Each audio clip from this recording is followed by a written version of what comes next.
My son stranded me at the airport in a foreign country with no money or any papers. He wanted to be rid of me so he could take my home. When he opened the door to the house, I was already inside and I said, "Oh, you're back. I've got a surprise for you.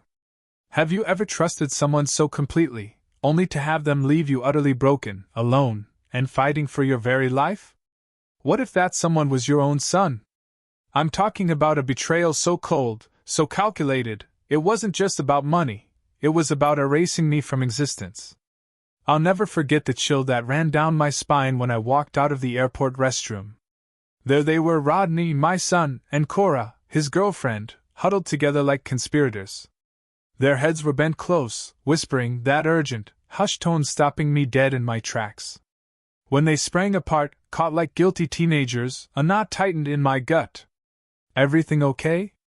I asked, settling back into my seat at gate 17. The air was thick, wrong. Rodney didn't even look up from his phone. "Fine, just tired from the trip." Cora's smile was too bright, too sudden. "Yeah, we're just ready to get home. Can't wait to sleep in our own bed." We still had 90 minutes before our flight to Seattle. The week in Port Vallarta had been good, I thought. Beaches, dinners, the kind of family time I believed we'd lost after Rodney's mother passed. But something had definitely shifted. Rodney's thumb scrolled across his phone screen aimlessly. Cora fidgeted with her boarding pass, folding, unfolding. Neither of them looked at me. 20 minutes later, Rodney stood abruptly. "Dad, we need water and some snacks for the flight. You know what we all like. Can you grab stuff?" I started to rise. "Sure, we can all go." But he cut me off. "No, you go." He pressed a $20 bill into my palm. His fingers felt cold, despite the terminal heat. "I need to make a work call, and Cora has to hit the restroom. Here's 20. The insistence in his voice didn't match the simple errand. He stepped back, creating distance, his eyes fixed somewhere past my shoulder. I looked at Cora. She was already staring at her phone. "All right," I said, the 20 crinkling in my hand. "Be right back." The airport shop was small, tucked between a currency exchange and a coffee stand. I took my time, really studying the shelves. Rodney liked the expensive imported water, the blue label kind.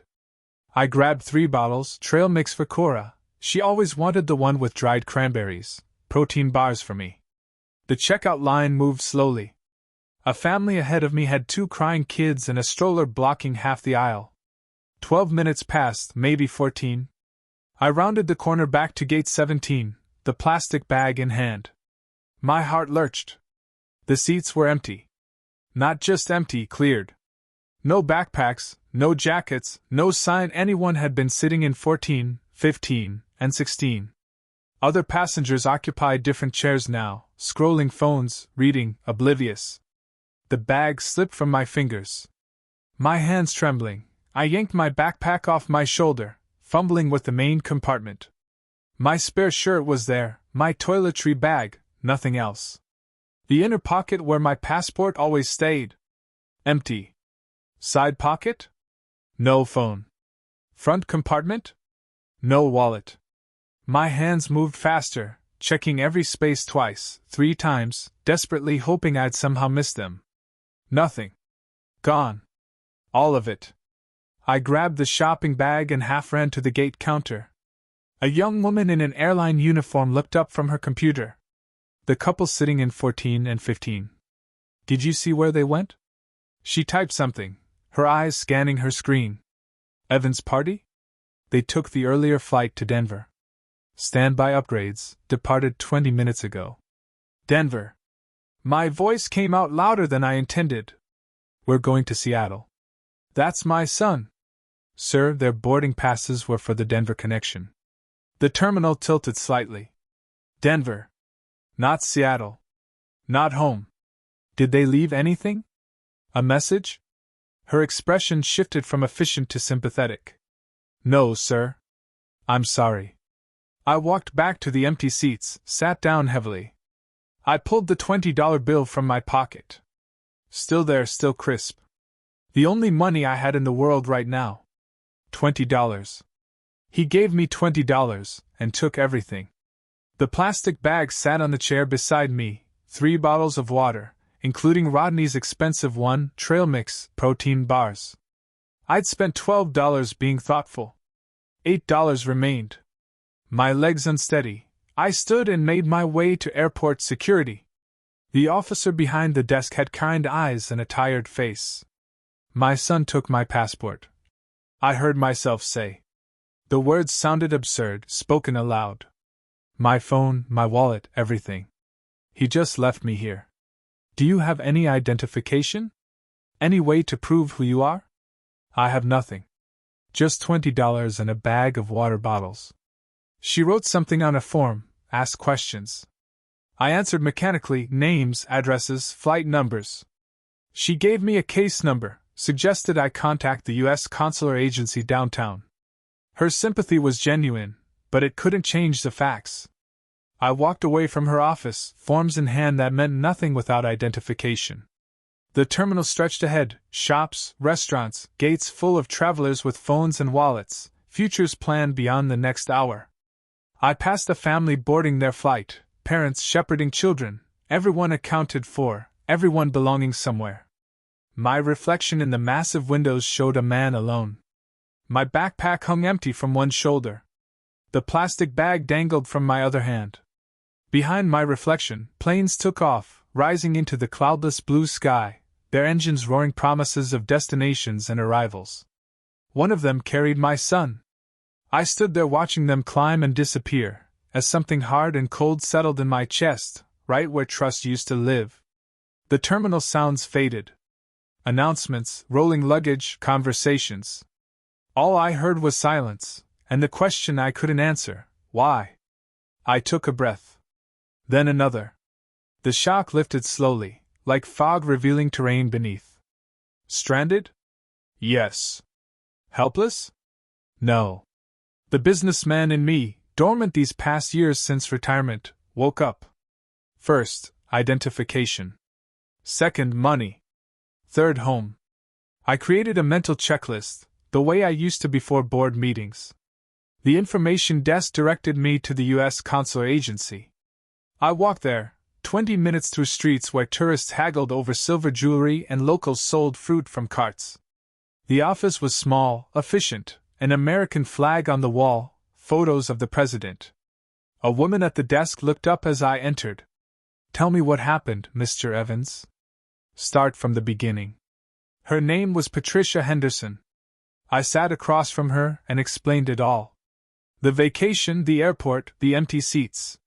My son left me at the airport, took my passport, my phone, my wallet, everything. She waited, pen poised over a form. My son did this. He's been living in my house rent-free for 2 years. I think he wants to keep it. Something shifted in her expression, professional distance giving way to something personal. She set down her pen. We can issue an emergency passport. 3 business days minimum. Requires a police report and payment of $135.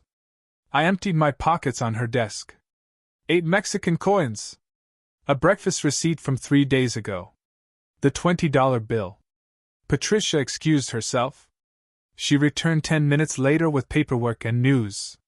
Payment deferred until I reached home. An emergency assistance fund would help with immediate needs. You'll pay it back. I can see that, she said. 28 years doing this job taught me to recognize who would and wouldn't. You're not broken, she said, sliding forms across the desk.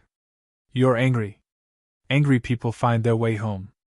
Outside the consular office, I sat on a bench, forms in hand. A woman approached, Maria from the airport information desk. I recognized her face. You have family to call? Friends? My son was my family. I had neighbors, but no way to reach them.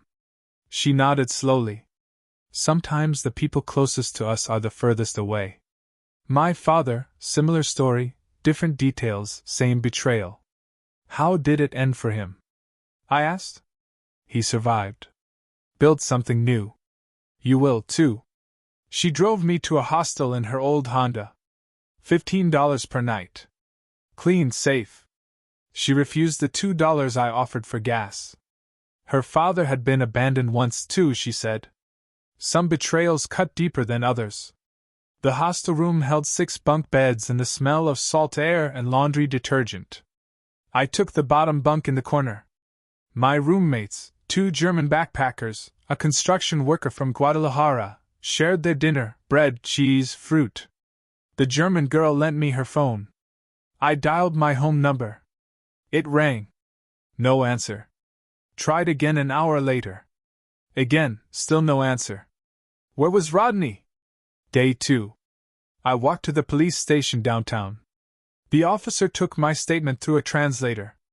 Passport stolen, phone stolen, wallet stolen, by my son. The officer's eyebrows rose at that last detail. Your son? He lives with you. In my house? Yes, I let him stay there. And you believe this was planned? The tickets to Denver instead of Seattle. The timing, the standby upgrade. Yes, I said, this was planned. He typed slowly, printed the report, stamped it, handed it over with a look that said he was sorry, but this wouldn't bring anything back. That night, lying on the hostel bunk, the ceiling fan clicking its steady rhythm overhead, the memory surfaced. Last month. Rodney visiting more often than usual, being helpful, attentive. Then, Dad, we should update your medical directive, just in case something happens. Simple form, just sign here. The document had been on his laptop screen. I signed with the electronic signature pad, trusting him completely. Never saw a printed copy, never questioned it. The realization hit like cold water. That wasn't a medical directive. I sat up, startling the German backpacker in the bunk across from me. What did I sign? Power of attorney? Property transfer? The possibilities churned through my mind, each worse than the last. Day 3. I walked the streets of Puerto Vallarta. Not tourist walking. Purposeful, methodical. My mind worked through the problem like it used to work through business deals. What does Rodney want? The house. What does Rodney think? That I'm trapped here. What's his timeline? At least a week before he expects me home. That was my advantage. Surprise. Patricia handed me the emergency passport at noon. Thin, temporary, but official. She also gave me an envelope. $600 cash from the Emergency Assistance Fund. Pay it back when you can. I found an internet cafe. $1 for 30 minutes. Seattle Direct, $420. I booked it for tomorrow morning. Rodney's flight went through Denver. He'd mentioned meetings there. 2 days, maybe 3. I beat him home by at least 3 days. Back at the hostel, I made my own checklist, document everything. Change the locks. Find that paper I signed. Get a lawyer. Make Rodney explain himself face to face. Not revenge. Justice. There's a difference. The German girl asked if I was all right. I was lying on my bunk staring at the ceiling, probably looking grim. Maybe he doesn't want to know. She said, meaning Rodney not answering my calls? That's what I'm counting on. I replied. He thinks I'm stuck here. He's wrong. The next morning, I boarded the flight to Seattle. Economy, middle seat between a mother with a sleeping infant and a teenager with headphones. My emergency passport rested in my shirt pocket. $65 in my sock. The plane taxied down the runway. Through the small window, Puerto Vallarta shrank beneath us. Beach, hotels, the airport where everything changed. The wheels left the ground. I didn't look back. My mind was already in Seattle, already at my front door, already planning the expression on my face when Rodney walked in and found his father waiting. The seatbelt sign blinked off. The flight attendant began beverage service. Water, please. Free. Save every dollar. 3 hours and 40 minutes to Seattle. Rodney didn't know I was coming. The rideshare driver had a Seahawks air freshener hanging from her mirror. Young woman, probably 25, chatty at first until she sensed I wasn't interested in conversation. She pulled up to the house 47 minutes later. I stared at it from the back seat. Pale blue Craftsman, white trim. The porch I rebuilt 5 years ago. The garden waiting for spring. $850,000 of real estate. My life's work. My security. Rodney lived there rent-free, and wanted to take it all. I paid the $47 fare, added $3 for tip, calculated generosity, and thanked her. Stood on the sidewalk with my nearly empty backpack, looking at my own house like I was seeing it for the first time. Alton. I turned. Daniel Kowalski emerged from next door, white hair catching the afternoon light, reading glasses pushed up on his forehead. He wore a cardigan despite the mild weather. You're back early. Where's Rodney? Is everything all right? The questions came fast. Daniel had lived next door for 12 years, a retired history teacher. Observant by profession and nature. He knew when something was wrong. I decided quickly. An observant neighbor was almost as good as a friend. They came back early. Different flight. I had some delays. Different flight? His eyebrows rose. That seems odd for a family vacation. Tell me about what you saw when they were loading the car. We stood on the strip of grass between our driveways. Daniel adjusted his glasses. It was early morning, 3 days before you were due back. Boxes. Bags. More than seemed normal for a vacation. I waved, but Rodney didn't wave back. Seemed focused, intense, maybe premeditated, careful, hidden. What time? 6:30, maybe earlier, before most neighbors were awake. I filed this away. Thank you, Daniel. If Rodney comes by while I'm out, don't tell him you saw me. Daniel studied my face, understanding dawning slowly. I haven't seen you. You're still in Mexico, far as I know. Exactly. I retrieved the spare key from its hiding place, the fake rock near the rosebush entrance my wife planted 20 years ago. My fingers remembered the motion, unlocked the door, disarmed the security system. Code unchanged, which meant Rodney expected no interference. I stepped inside.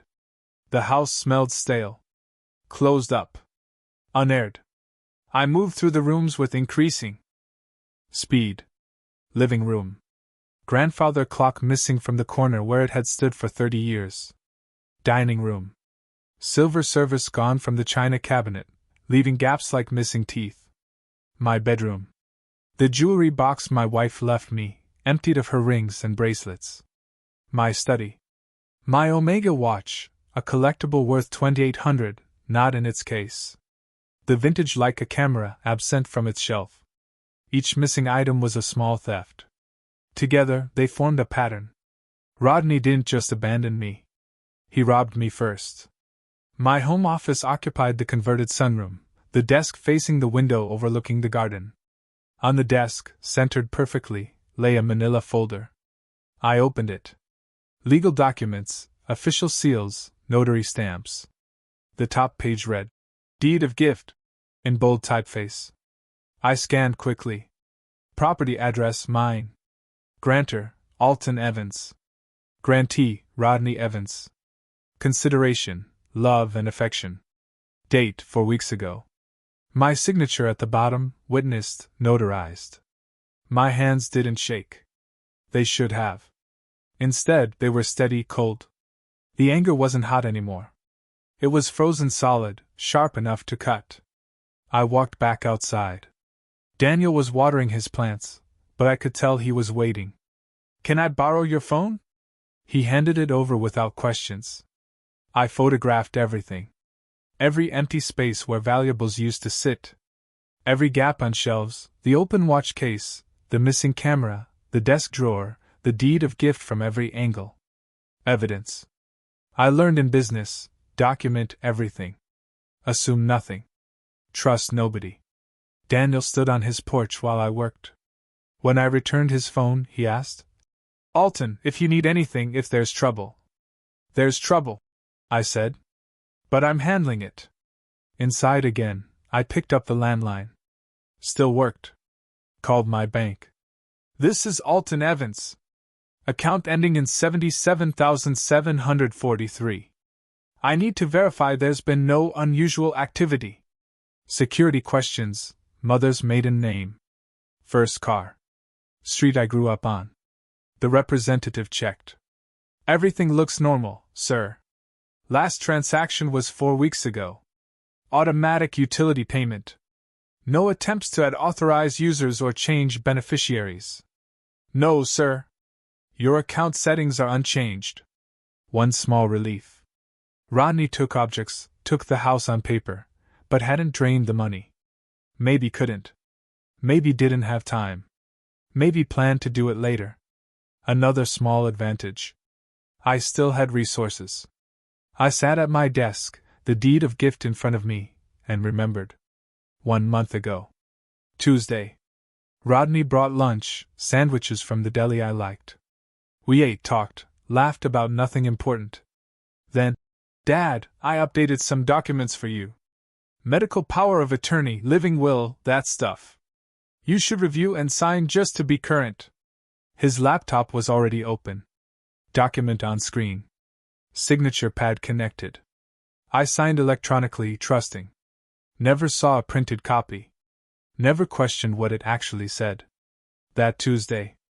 That sandwich. That signature. That's when I lost everything. I stood alone in my living room as darkness gathered outside. I spoke to the empty house. You thought I'd be stranded. You thought I'd be gone long enough for you to establish possession. My reflection stared back from the darkened window. You thought wrong. Morning light came through the east kitchen window, cutting across the table where I sat with instant coffee and a chipped mug. The list I'd made the night before lay in front of me. Items crossed off, new ones added. Priorities circled twice. Top of the list, lawyer. I'd spent the previous evening on Daniel's borrowed laptop searching. 3 real estate attorneys downtown, all experienced in property disputes. Margaret Chen's name appeared most often in successful case outcomes. At 8 o'clock exactly, I dialed her office. A receptionist answered, professional and practiced. I asked for a consultation, said it was urgent. She began offering dates next week. My son stole my house. I have the document. I need help today. Silence on the line. Then, hold please. 30 seconds passed. A different voice came on. This is Margaret Chen. Tell me what happened. I gave her the condensed version, hitting key facts. She asked 3 questions. Is the document notarized? Yes. Is your signature genuine? Yes. Did you know what you were signing? No. Come in at 11. Bring the document and any identification you have. I prepared for the meeting like a business presentation. Gathered everything. The deed of gift, emergency passport, bank statements, photos of stolen items. Daniel's written statement about seeing Rodney load cargo. Organized chronologically in a manila folder. Dressed carefully, pressed shirt, slacks, jacket. Appearance mattered. People judged credibility by presentation. Her office was downtown, 20th floor. Corner view of Puget Sound. Margaret Chen was smaller than I expected, maybe 5'3". Precise in movement and speech. Gray-streaked black hair pulled back severely. The office smelled like paper and printer toner. Law books lined 2 walls. She gestured to a chair across from her desk, worn leather, shaped by countless clients with countless problems. I sat, placed the deed of gift on her desk like evidence at trial. She put on reading glasses, began examining it. Her expression didn't change, but her pen moved faster, making notes. 5 minutes later, she looked up. This is a properly executed deed of gift. The notary seal is legitimate. The language is standard. Your signature appears genuine. Is it? I nodded. Then legally, as of the date on this document, your son owns your house. The words hit like physical blows. However, she continued, and in that word carried weight. If you can prove you were deceived about the document's nature, we can argue fraud. She swiveled her computer monitor toward me. The deed of gift filled the screen, enlarged. Walk me through the signing. What exactly did your son tell you? He said it was updating my medical directives. Power of attorney if I became incapacitated. Made sense. I'm 63. Did you read the document before signing? It was on his laptop screen. Small text. He scrolled through it quickly. Said it was standard language. And you never received a signed copy? Never. I assumed it was filed with his records for emergencies.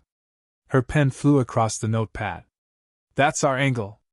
Misrepresentation of document contents. Concealment of true nature.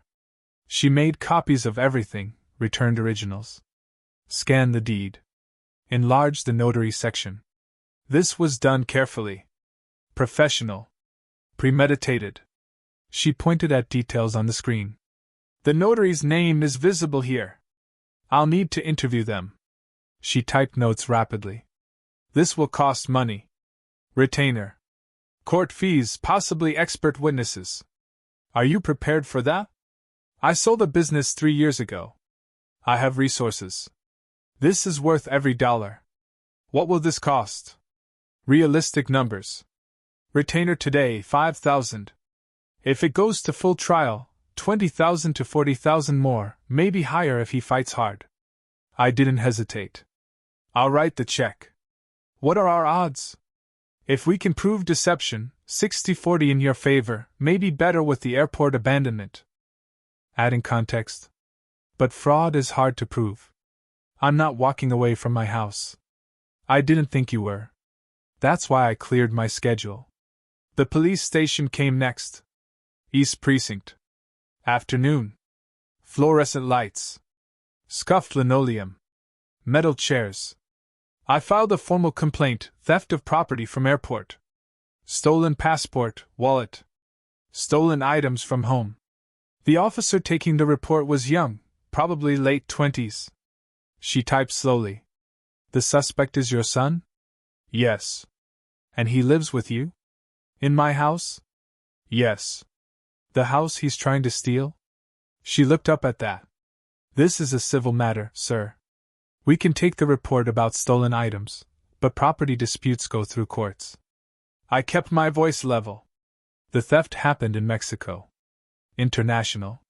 The stolen items have serial numbers. That's criminal. She typed faster. Asked for serial numbers. I provided them, watch and camera.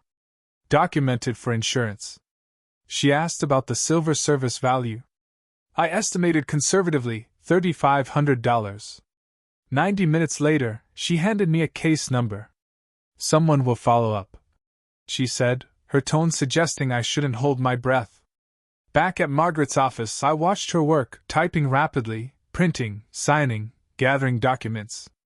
Motion to invalidate deed of gift based on fraud and undue influence. The header read, I'm requesting an expedited hearing given the living situation dispute. She collated pages, stapled them. Your son will be served with these papers. He'll know you're back. He'll know you're fighting. Good, I said. I want him to know. The locksmith arrived at 5. Company van, toolbox, professional demeanor. A middle-aged man named Frank. These are good locks. Lasted well. Why the change? Security upgrade. He worked efficiently. Front door, back door, garage entrance. New keys, new deadbolts, new security. None of my business, Frank said, installing the front deadbolt. But the old keys won't work anymore. If someone has copies. That's the point. Understood. These new ones are pick-resistant. Better protection. $340. I paid without hesitation. Money well spent. Frank handed over 3 sets of keys. Old locks are disabled. Nobody's getting in with old keys. I tested each lock twice. My house again. After Frank left, I walked through each room, testing the new locks. Key turned smooth. Bolt slid home. Perfect. I pocketed 1 set. Hid the second in a new location. Kept the third on my desk. Then I moved furniture. Not rearranging exactly. Claiming. Pushed the couch 6 inches. Rotated dining chairs. Small changes, but changes. Marking territory. Making the space mine again. Evening settled over Capitol Hill. I stood at the front window. New locks secure behind me. Legal documents filed. Police report submitted. My house, my fortress, my battleground. Across the street, lights flickered on in neighbors' homes. Normal lives continuing. My life hadn't been normal since the airport. Might never be normal again. The new phone I bought sat silent on the coffee table. No calls. Rodney didn't know this number. Rodney thought his father was still in Mexico, helpless, abandoned. Wrong. 6:47 p.m. 8:47 in Denver. Was Rodney at dinner in a hotel, planning his return to his house? The uncertainty bothered me less than it should. I'd established position, changed the field. When Rodney came back, everything would be different. I moved to the kitchen, opened the refrigerator, empty except for condiments and expired milk. Tomorrow I'd shop, restock, live. Tonight, instant coffee and frozen bread would do. I carried another cup back to the window. The street was quiet. No cars approaching. Not yet. I sipped coffee, watched, and waited for the confrontation I knew was coming. 2 days passed. I spent them preparing. Documents organized on the coffee table. New keys in my pocket. Phone charged, recording app tested and ready. I moved through the house like a general inspecting fortifications. Checking windows, testing locks, claiming territory. Late afternoon on the second day, I heard a car door slam outside. I moved to the window, parted the curtain 1 inch. Rodney's silver Honda Accord sat in my driveway. He stood beside it, staring at the house. Even from inside, I could see confusion dawning on his face. Cora emerged from the passenger side. Looked toward the front door, whispered something I couldn't hear. I let the curtain fall, counted to 5, waited for the doorbell or knock. Instead, I heard a key scraping in the lock. Once. Twice. 3 times, harder. The old key, useless now. Rodney cursed quietly. Cora's voice came through the door, sharp. What's wrong? Lock's jammed or something. More scraping. Metal on metal. Nothing turning. Then silence. Footsteps moving around the house. They were checking the back door. I heard them try that lock too. More confusion in their voices, audible through the walls. They returned to the front porch. Call him, Cora said. He doesn't have his phone. We have his phone. But he tried anyway. Somewhere in the house, my old disconnected phone buzzed once, died. My new phone rang. Unknown number. I answered on the 3rd ring. Yes, Dad. Is that you? I've been trying to reach. It is. I'm home, Rodney. Inside the house. Your keys don't work anymore. Dead silence. Then, what? How did you, when did you? 3 days ago. Come to the front door. We need to talk. I opened the door but stood in the frame, not inviting them in. Rodney looked exhausted, wrinkled clothes. 2 days of travel visible on his face. Cora stood slightly behind him, eyes sharp, assessing. Rodney tried his concerned son expression. Dad, thank goodness you're safe. We were so worried. What happened at the airport?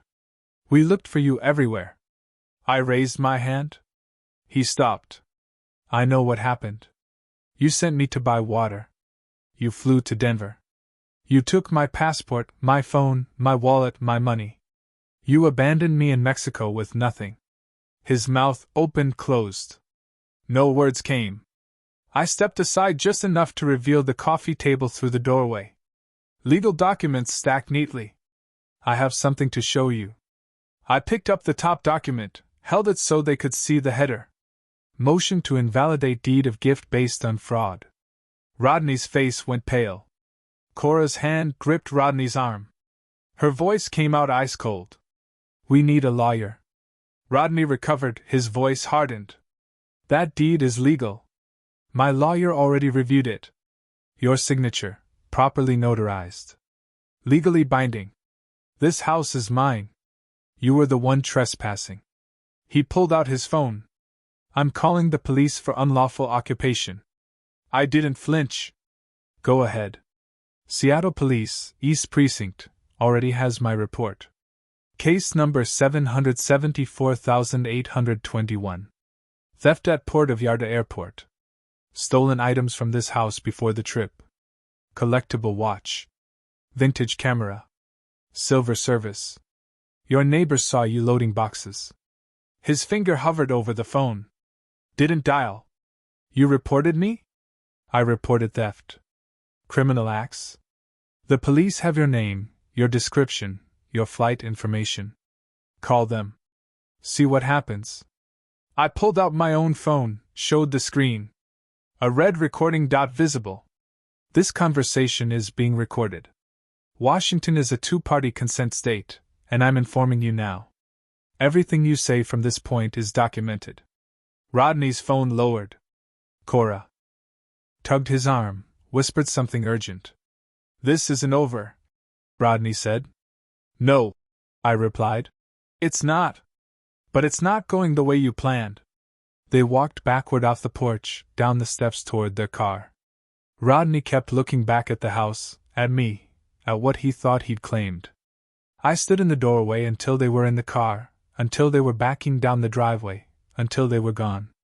Then I closed the door. The new lock clicked solidly. I leaned against it, breathing slow and steady. First round, mine. Through the window, I watched their car disappear. My hands were steady, but my heart pounded. Adrenaline catching up now that the confrontation was over. I walked through the house, checking doors and windows from habit.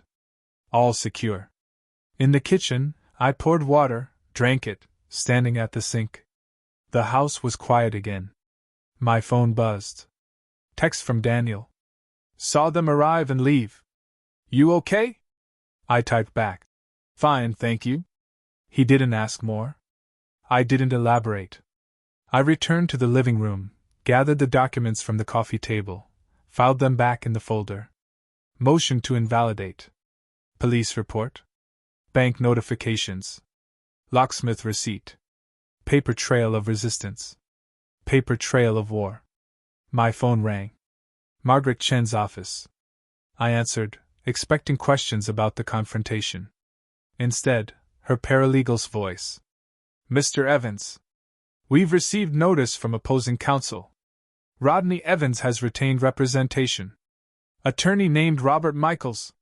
Specializes in property disputes. He's filed a countermotion asserting the deed's validity and requesting immediate possession pending court decision. I sat down. The battle had truly begun. 3 days after the confrontation, I sat in Margaret's office for a strategy meeting. She slid a thick document across her desk. Robert Michaels is thorough. He's filed for an expedited hearing on possession, claiming you're unlawfully occupying your son's property. The irony wasn't lost on either of us. I read the motion.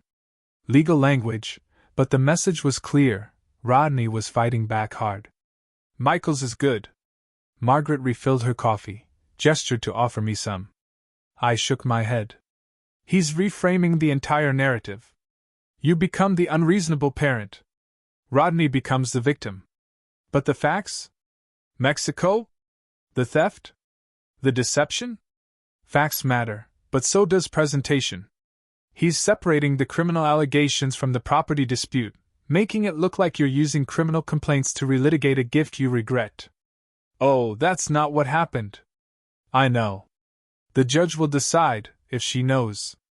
That's why we need more evidence, direct evidence of fraud at the signing. She walked me through Rodney's strategy. Michaels is arguing you made a valid gift. Fully informed, properly executed. His position is that you regretted it after the fact. Maybe because you had a falling out. Maybe because you're confused about what you signed. He's not acknowledging the Mexico incident in his filings. He's treating this as a pure property dispute, ignoring the criminal context. She paused. It's smart. It simplifies his argument. I felt the ground shifting. The narrative being rewritten. My abandonment becoming family disagreement. My stolen house becoming a regretted gift. 1 week after the confrontation, Margaret called with worse news. Rodney has filed an emergency motion for immediate possession.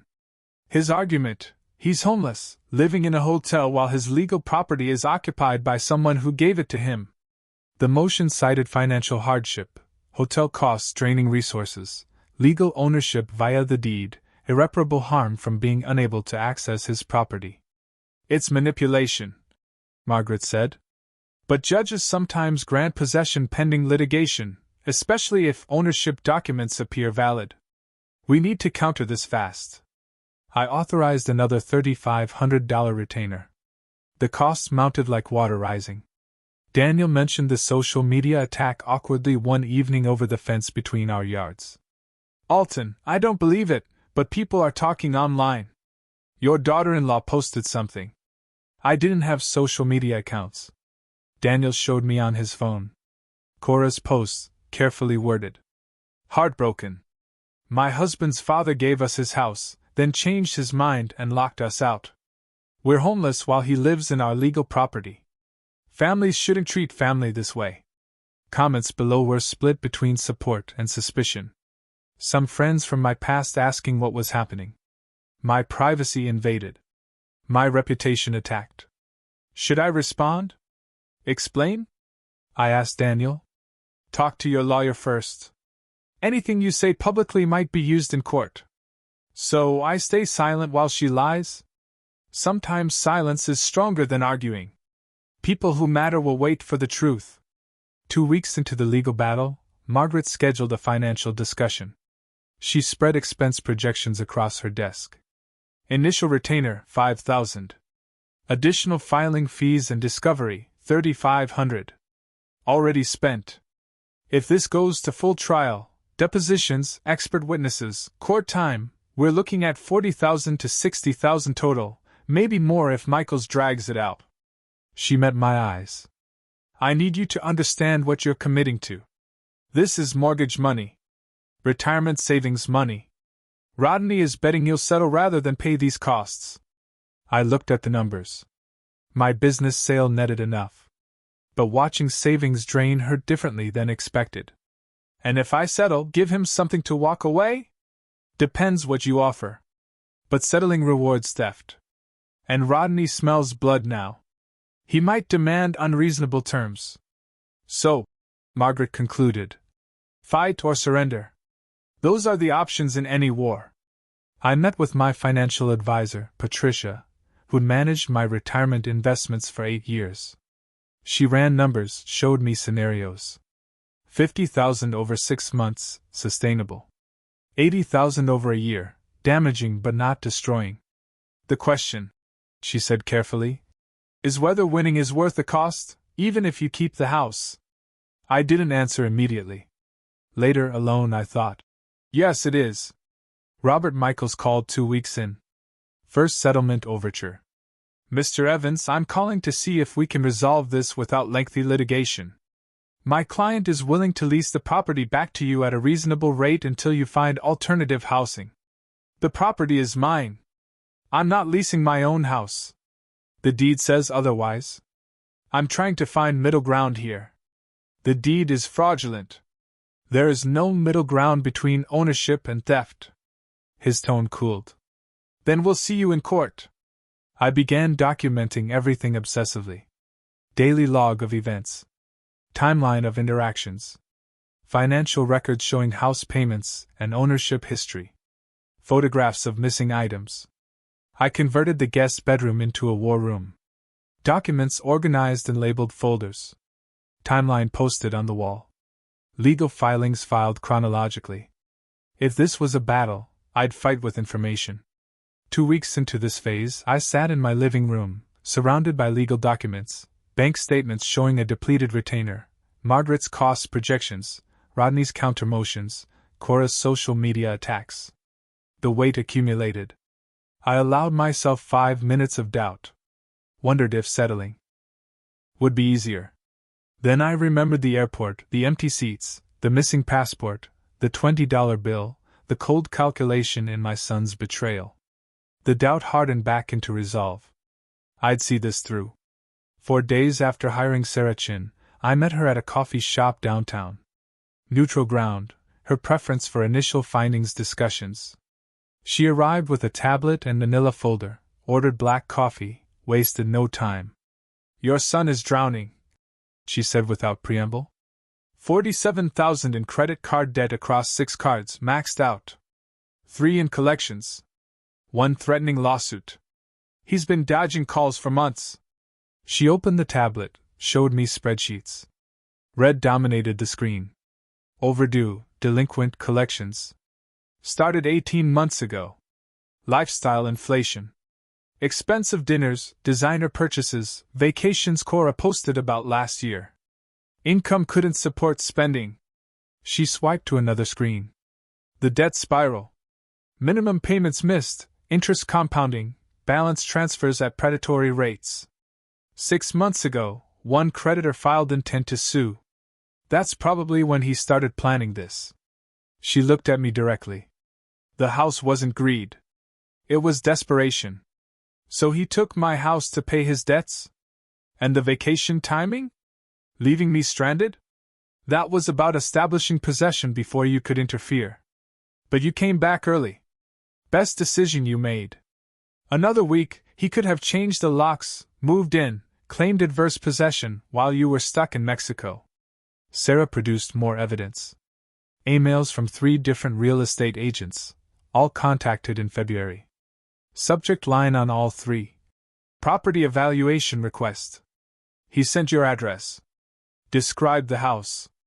Asked for market analysis. She showed me the responses. $830,000. Estimate $865,000. $840,000. Average $845,000. He was shopping your house while living in it. Before you signed anything.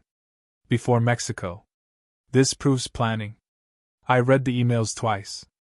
Cold, calculated preparation. My son priced my home like merchandise. There's more, Sarah said. This part's legally gray. Data broker. Internet search records. Technically purchasable, but courts might question it. She showed me anyway. Search queries from Rodney's IP address. Timestamped. January and February. How to convince parent to transfer property. Deed of gift versus quitclaim deed.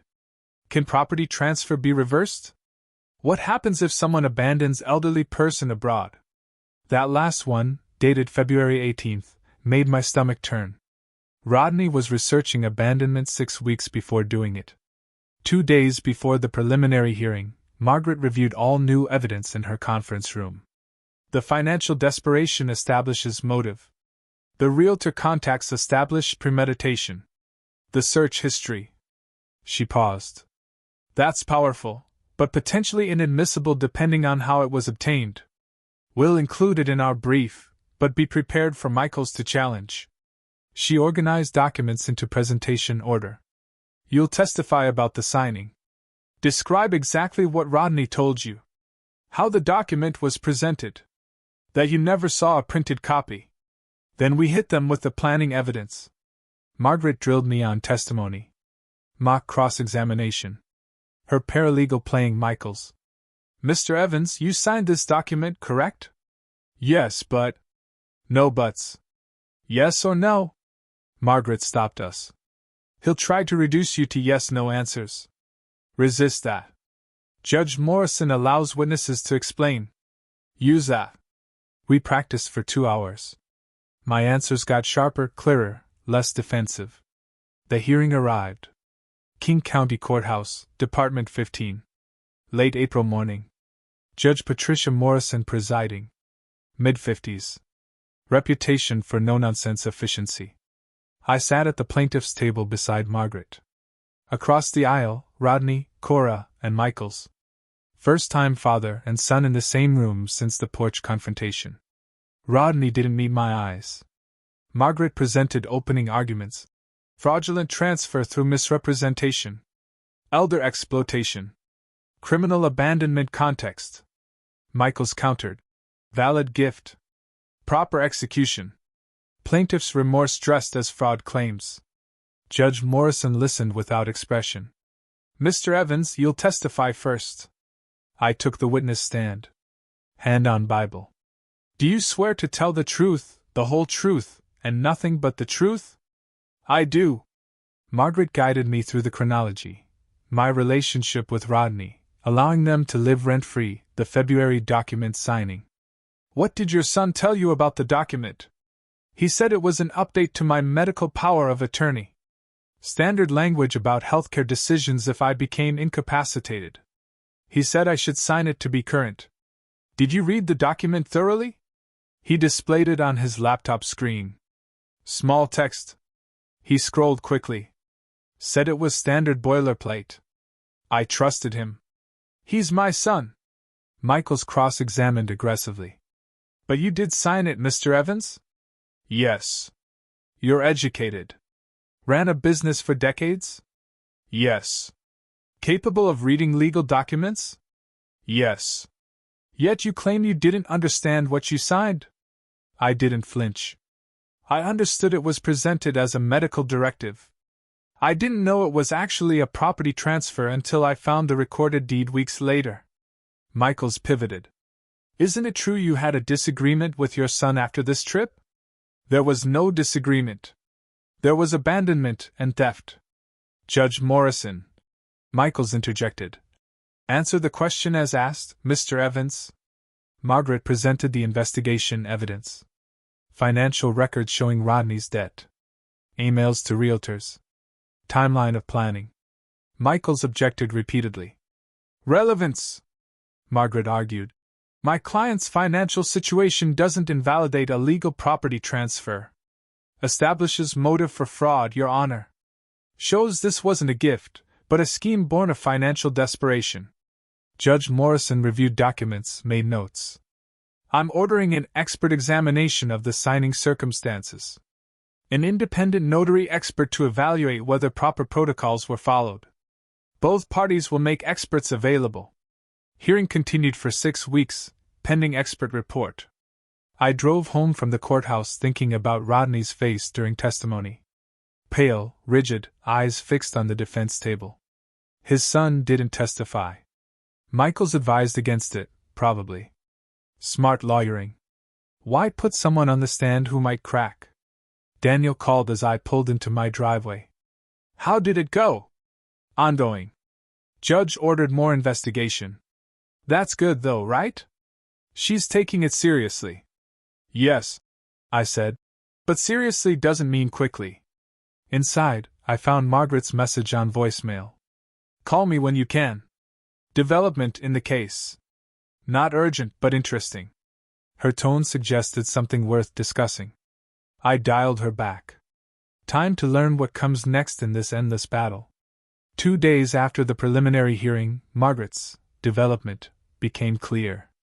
Michaels filed a motion for psychological evaluation, arguing my age and possible cognitive decline affected my understanding of the document I signed. I sat in Dr. Rachel Foster's office for the court-ordered assessment. This evaluation is requested by opposing counsel, she explained, professional and neutral. They're suggesting cognitive impairment. Affected your ability to understand legal documents. I'll assess memory, comprehension, decision-making capacity. The results go to both attorneys and the court. I understood the implication. Rodney's lawyer was calling me mentally unfit. Let's begin with some memory exercises. 2 hours of testing. Short-term memory recall. Remember this list of words. Repeat back. Long-term memory. Describe your business career. Significant life events. Cognitive processing. Solve puzzles. Identify patterns. I'm going to read you a list of 10 words. Try to remember as many as possible. After hearing the list, hospital, television, curtain, flower, envelope, sidewalk, piano, thunder, basket, mirror. That's all 10 in order. Excellent recall. Now, tell me about a significant decision you made in the past 5 years. I provided a detailed chronology, selling my business. An equipment supply company I built over 30 years. Had offers from 3 buyers. Evaluated each based on price, terms, and what would happen to my employees. Sold to the buyer offering the best outcome for everyone. Closed in September 2022 for net proceeds of $320,000 after taxes. Dr. Foster wrote notes. Detailed memory, clear reasoning process. Good. 1 week later, Margaret called. Dr. Foster's report is in. You're officially mentally competent. She read excerpts. Subject demonstrates intact memory function. Normal cognitive processing for age. Clear decision-making capacity. No signs of dementia or significant impairment. Fully capable of understanding legal documents and making informed choices. Michaels tried to paint you as a confused old man. This demolishes that narrative. Sarah Chin called the same day. Coincidence, but fortunate timing. Found your notary. Frank Morrison, freelance. Works from a home office. I did an informal interview. He got talking. She paused for effect. Rodney paid him $300 cash to notarize your signature at a Starbucks. Not his office, not your home. A coffee shop. Frank admits he felt uncomfortable, but needed the money. That's a violation of notary protocols. Margaret and I met Frank Morrison 3 days later at his small office in Ballard. Frank was nervous. Mid-40s, thinning hair, apologetic demeanor. I shouldn't have done it that way. Professional notaries should work from a proper office. Verify circumstances. But Rodney said his father was too ill to come to my office. Had mobility issues. Could I meet them at a convenient location? Paid cash up front. I needed the work. He shifted uncomfortably. When I got there, you seemed perfectly healthy.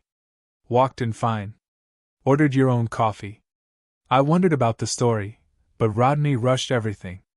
My dad has an appointment after this. We're short on time. I notarized quickly. Felt wrong. Margaret prepared his statement with legal precision. I, Frank Morrison, licensed notary public in Washington State, hereby attest. The statement detailed the Starbucks meeting, the cash payment, Rodney's rushed insistence, the procedural irregularities. You understand this likely ends your notary business? Margaret asked. Frank nodded. I understand. But what I did was wrong. I should have refused. One evening, Daniel knocked on my door. Cora called me, asked me to pass a message to you. She says you won't answer Rodney's calls. I hadn't blocked Rodney's number after the confrontation. What message? Daniel looked uncomfortable. She's offering to settle. They'll sign a quitclaim deed. Return the house legally to you, in exchange for a $200,000 payment. They walk away. Case ends. $200,000. A quarter of the house's value. She said to think about it. Consider the legal costs you're facing. This ends it now. My answer was immediate. No. Tell her no. I discussed it with Margaret the next morning. She was unsurprised. They're seeing the evidence accumulate. Psychological report. Notary statement. Financial desperation. Premeditation proof. Cora is smart enough to know they're losing. $200,000 is her exit strategy. She met my eyes. But if we win fully, you get your house free and clear. If you settle, you pay them a fortune for stealing from you. We're not settling. I'm not paying ransom for my own property. Sarah delivered her final investigation report. Comprehensive. Documents summarizing everything. Cost $2,000, but worth every cent. Margaret filed it as supplemental evidence. This is devastating to their case. 3 weeks passed, intense preparation. Margaret filed all new evidence with the court. Michaels filed counterarguments. The legal battle became a paper war. I was into the case for $17,000. Now, 4 days before the scheduled hearing, Margaret called with an urgency I hadn't heard before. Judge Morrison moved our hearing up. 2 days from now. She's reviewed all the evidence and wants oral arguments immediately. Is that good or bad? Unknown. But judges don't expedite cases they plan to dismiss. She's seen something that demands quick resolution. A pause. Be ready. This might end soon. One way or another. Judge Morrison entered. The bailiff called. All rise. Everyone stood. She sat. Everyone sat. The choreography of justice. Margaret leaned close. Remember, whatever happens in the next few hours determines everything. I nodded. Didn't need the reminder. Morrison reviewed her notes, looked up. I've examined all submitted evidence. This hearing will address the motion to invalidate the deed of gift based on fraud. Mr. Michaels, you may begin. Michaels stood, adjusted his tie, addressed Morrison directly. Your Honor, this case is simple. Adult son, aging father. Legitimate estate planning conversation. The father signed a deed of gift. His signature verified, genuine, properly notarized. Now, months later, after a family disagreement, he claims fraud. He gestured dismissively toward Margaret's evidence stack. Financial difficulties don't prove fraud. Pre-planning doesn't prove fraud. Family conflict doesn't prove fraud. The deed stands on its legal merit. He sat down, confident. Too confident. Margaret rose, picked up Frank Morrison's statement. Your Honor, the notary's sworn statement details procedural violations that invalidate the notarization. The signing occurred at a Starbucks, not a proper office. Mr. Morrison was paid $300 cash, unusual for services typically costing $25. He was told Mr. Evans had mobility issues and couldn't travel. Demonstrably false. She picked up another document. The defendant contacted 3 real estate agents before the vacation, requesting property evaluations. Before his father signed anything, he was pricing the house like merchandise. That's not estate planning. That's theft planning. Morrison leaned forward. Mr. Michaels, how do you explain your client paying 12 times the normal notary fee for services at an unusual location? Michaels stood. Perhaps he wanted to accommodate his father's schedule. The fee reflects convenience. Morrison's expression showed skepticism. And the false statements about mobility issues? Michaels hesitated. I need to confirm those allegations with my client. Morrison turned to Margaret. Miss Chin, fraud is a difficult standard. Preponderance of evidence requires showing Mr. Evans was actively deceived about the document's contents. Can you meet that burden? Margaret nodded. The notary will testify Mr. Evans was never told the document's true nature. The defendant rushed the process, controlled the presentation, never provided a signed copy for review. Michaels called Rodney to the stand. Risky move, but necessary to counter my narrative. Under direct examination, Rodney maintained his story. I showed my father the document. Explained it was transferring the house. He understood. He wanted me to have security. Margaret's cross-examination was surgical.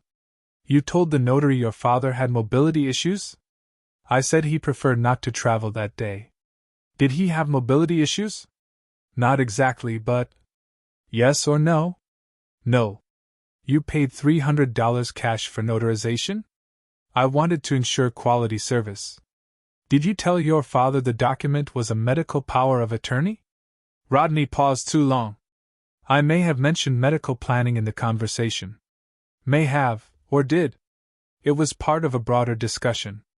You're not answering the question, Mr. Evans. I watched my son's face. Saw the tells, hand touching nose when he hedged, eyes darting to Michaels when asked direct questions, voice rising defensively. He was lying under oath, badly. Morrison called a brief recess. Margaret received a phone call. Requested permission to approach the bench. Spoke quietly with Morrison and Michaels. Returned to me. Police executed a search warrant on a storage unit rented in Rodney's name. Found your watch, camera, silver service. Everything you reported stolen. Validation and anger, simultaneously. Physical proof. Criminal evidence. When court reconvened, Morrison addressed both parties. I've been informed that items allegedly stolen from the plaintiff's home have been recovered from the defendant's storage unit. This adds a criminal dimension to this civil case. The prosecution will receive a full referral. Rodney's face went pale. Cora grabbed his arm, whispered urgently. Michaels requested a sidebar, argued briefly at the bench. Morrison shook her head, gestured them back. Michaels returned, looking defeated, whispered to Rodney, who slumped in his chair. I knew that posture. The collapse of someone whose last hope just evaporated. Morrison delivered her ruling without dramatic pause. Based on the evidence presented, this court finds by a preponderance of evidence that the deed of gift was procured through fraudulent misrepresentation. The notarization violated standard protocols. The defendant's testimony contained material inconsistencies. She paused. The pattern of premeditation, combined with subsequent abandonment in Mexico and theft of property, establishes an intentional scheme rather than a legitimate gift. The deed is hereby declared null and void. Title remains with plaintiff Alton Evans. All stolen property must be returned within 48 hours. I'm referring criminal matters to the King County Prosecutor's Office for potential charges. The gavel fell. Case decided. I drove home that afternoon, in the quiet sunshine. The house was mine again. Legally. Officially. Permanently. Pulled into the driveway, sat in the car for a moment. Same house I returned to weeks ago after Mexico, but different now. Vindicated. Protected. Mine. Got out, walked to the front door, inserted my key.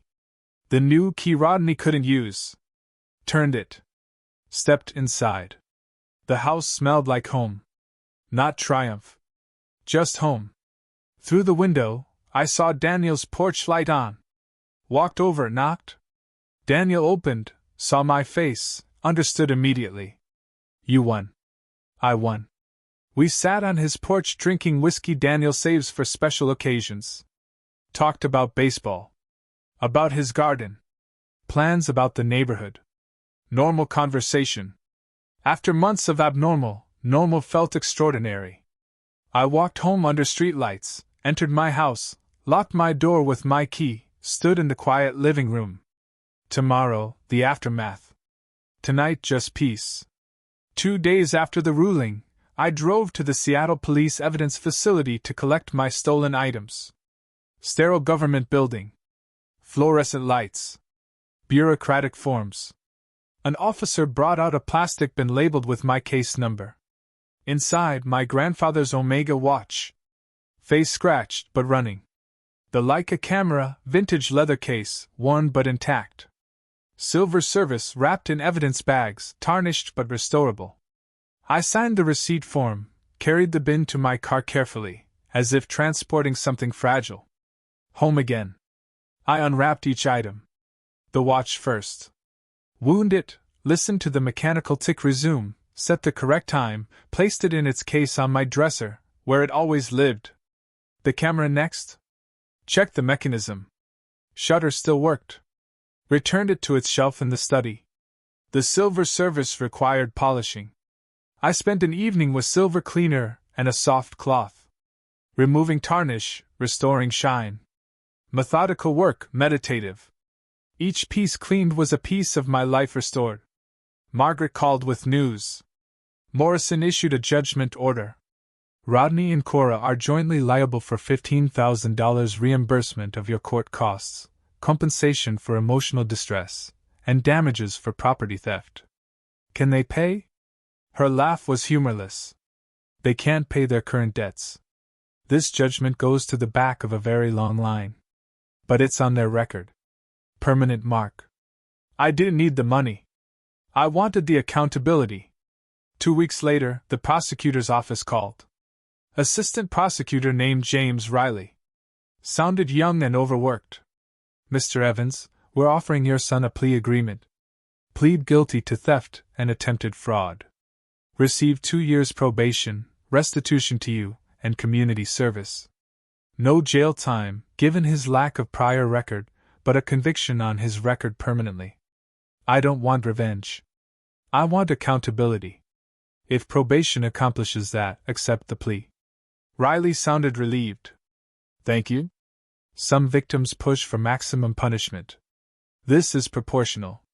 Proportional. The word felt right. I met with an estate attorney, Richard Taft, in Bellevue. You want to ensure your son can never inherit this property? I nodded. Never. Not if I die tomorrow. Not if I die in 30 years. Richard drafted a new will on his computer. Clear language. I explicitly disinherit my son Rodney Evans from any claim to my estate. Upon my death, my house shall transfer to the Seattle Housing Foundation to be used for low-income elderly housing. I signed, feeling a strange peace. My son tried to take everything. Now he gets nothing. Not as punishment. As protection. Margaret delivered the final bill in person. Professional courtesy. One last meeting to close the case. $19,500 total. I absorbed some research costs and reduced my hourly rate for the final month. I wrote the check without hesitation. You saved my house, and probably my sanity.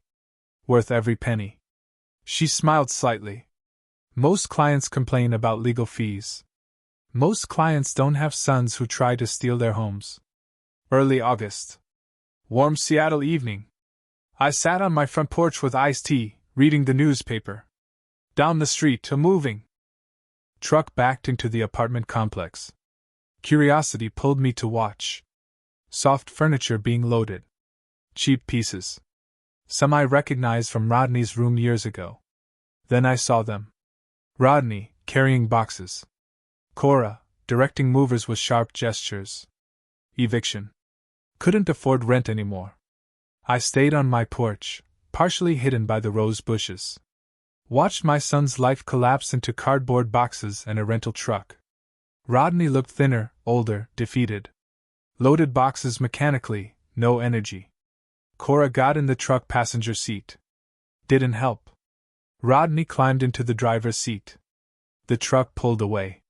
Gone. I sat in silence, processing what I'd witnessed. I won. Justice happened. My son was destroyed. None of it felt good. It just felt done. Later, Daniel came over, saw the moving truck. That was them, wasn't it?